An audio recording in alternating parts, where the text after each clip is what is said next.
الحمدللہ رب العالمین والعاقبۃ للمتقین والصلاة والسلام علی رسول الکریم اما بعد۔ باتیں عثمان غنی رضی اللہ تعالی عنہ کی فضیلت کے تعلق سے چل رہی تھی۔ حدیث نمبر ہے 3698 عن ابن عمر رضی اللہ عنہما قال، عبداللہ ابن عمر رضی اللہ عنہما سے روایت و بیان کرتے ہیں، کننا فی زمن النبی صلی اللہ علیہ وسلم لا نادل بی بکر احدا،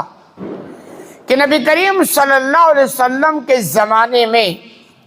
ہم ابو بکر کے برابر کسی کو قرار نہیں دیتے تھے۔ یعنی صحابہ کرام کا ایک مقام تھا، لیکن کہ ان تمام صحابہ کرام میں ابو بکر کا جو مقام تھا، ہم کسی صحابی کو ان کے برابر لا کر کھڑا نہیں کرتے کہ بھی یہ ابو بکر کے مقابل میں ہیں۔ نبی کے زمانے میں ہم ایسے ہی تھے۔ افسوس ہے ان لوگوں پر کہ یہ کہ اجماعی مسئلہ ہے اور صحابہ کرام کا اجماع ہے کہ ابو بکر کے مقام کو کوئی نہیں پہنچ سکا، بلکہ یہاں تک آتا ہے کہ انبیاء کرام علیہ السلام کے بعد اگر کسی کو درجہ حاصل ہے تو ابو بکر کو حاصل ہے۔ مگر افسوس کہ لوگوں نے ایسی ہستی کو بھی نہیں چھوڑا اور اول پھول بکنا شروع کر دیا۔ تو ابو بکر ہے، کہہ رہے پہلے نمبر پر صحابہ کرام میں ہم کسی کو مقام دیتے تھے تو ابو بکر تھے، ثم عمر، اس کے بعد عمر رضی اللہ تعالیٰ عنہ کا درجہ آتا ہے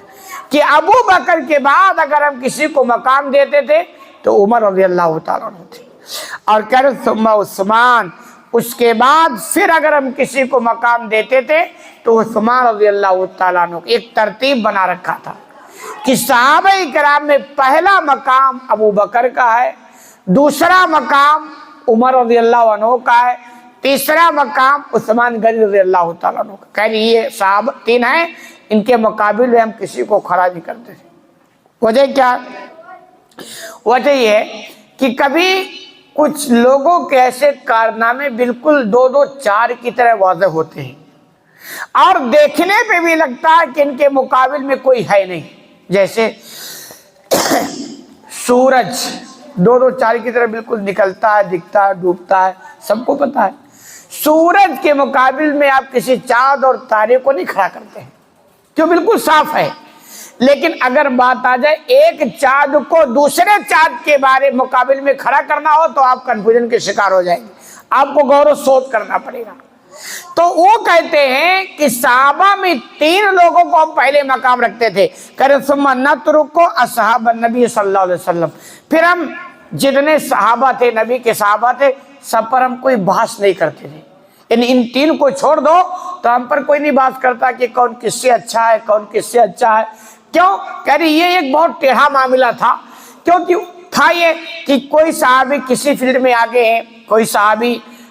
عبادت اور زہد میں آگے ہیں، کوئی خرچ میں آگے ہیں، کوئی جہاد میں آگے ہیں، تو ایک جزئی طور پر کوئی کہیں فوقیہ رکھتا تھا، لیکن یہ جو تھے کلی طور پر فوقیہ رکھتے تھے۔ یہی وجہ ہے، آپ دیکھیں اگر تینوں صحابہ کے اس پر غور کریں،